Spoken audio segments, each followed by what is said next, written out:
السلام علیکم، میں قاضی وجاہت، آپ دیکھ رہے ہیں میرے یوٹیوب چینل قاضی وجاہت آفیشیل۔ اس وقت قائد اعظم کے بعد پاکستان کا سب سے بڑا وفادار اور محب وطن عمران خان ہے۔ اب اس بات میں کوئی شک نہیں، یعنی ایک ایسا شخص جس پر 200 سے زائد مقدمات ہوں، حتیٰ کہ قاتلانہ حملے ہوئے ہوں، بلکہ گولیاں بھی لگی ہوں، لیکن اس کے باوجود اس نے ملک کے لیے کیا کیا، یہاں تک کہ جیل چلا گیا اور جیل میں بیٹھے بیٹھے اس نے کیا کیا، یہ آپ کے سامنے ہے، ثبوت حاضر ہے، ملاحظہ کیجیے۔ اگر آپ کو ویڈیو اچھی لگے تو اس کو لائک کریں، شیئر کریں اور سبسکرائب کریں۔ بہت شکریہ، جزاک اللہ خیر۔ تو یہ میں آپ کو لے کے جا رہا ہوں جون 2023، یہ سب سے امپورٹنٹ چیز ہے۔ یہ آج کی جو ابھی ڈاکٹر صاحب بات کریں گے، سوری بیرسٹر صاحب بات کریں گے اور عمر صاحب بات کریں گے، یہ آپ کی نالج میں ہونی چاہیے بات۔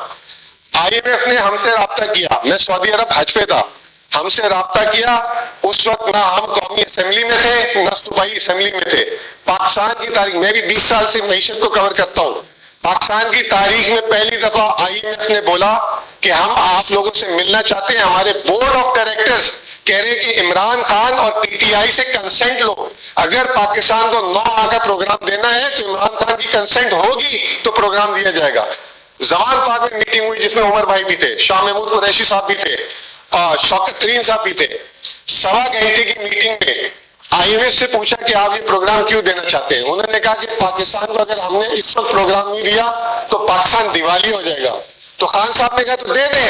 انہوں نے کہا ہمارے بورڈ آف ڈائریکٹرز کی گائیڈ لائنز ہے کہ PTI کی کنسنٹ لے، اگر PTI کی کنسنٹ نہیں ہوگی تو یہ پروگرام نہیں ہوگا۔ اس وقت خان صاحب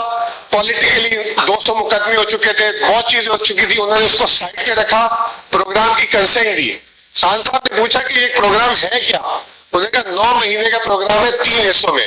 پہلا حصہ PDM، دوسرا حصہ کیئر ٹیکر، تیسرا حصہ نئی گورنمنٹ جب کیئر ٹیکر آئی تو سوری نئی گورنمنٹ آئے گی اس کو ہم کس دیں گے۔ خان صاحب نے اس پہ جواب میں بولا کہ کیا کریں گے الیکشن ہوگی، اس نومبر میں الیکشن ہوگی، آپ نے کہا کہ نومبر ہمیں اپنے الیکشن ہوگی، خان صاحب نے کیوں گئی فری فیئر الیکشن، انہوں نے وہ نئی حکومت اسی وقت ملے گی جب نئی حکومت بنے گی۔ یہاں بات ختم نہیں ہوتی، نومبر میں پہلا ریویو ہوتا ہے اس پروگرام کا،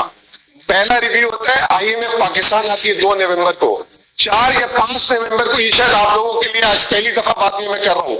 4 یا 5 نومبر کو IMF نے پھر PTI سے رابطہ کیا اور بولا کہ IMF کے بورڈ آف ڈائریکٹرز کی ریکوائرمنٹ ہے آپ لوگوں سے ملنے کی۔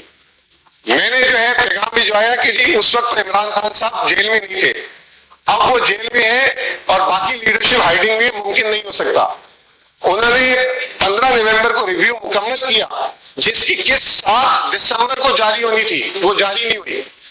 بورڈ آف ڈائریکٹرز نے کہا جب تک PTI کی لیڈرشپ سے نہیں ملیں گے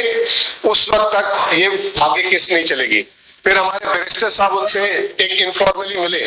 اور یہ بھی شاید میڈیا میں ڈسکلوز ہوئی ہوگی بات۔ اس کے بعد 11 جنوری کو کس جاری ہوئی، اگر یہ PTI جون میں تعاون نہ کرتا اس وقت عمران خان صاحب اور دسمبر میں یہ نہ ملتے تو یہ پروگرام کو سپورٹ نہیں ملتی، پروگرام کو سپورٹ نہ ملتی، یعنی خدا نہ خواستہ ملک دیوالیہ ہو جاتا۔ یعنی کون سا ظلم ہے جو عمران خان پر، ان کی فیملی پر، عوام پر، کارکنان پر نہیں ہوا، لیکن اس کے باوجود عمران خان نے فیصلہ کیا، وہ آپ کے سامنے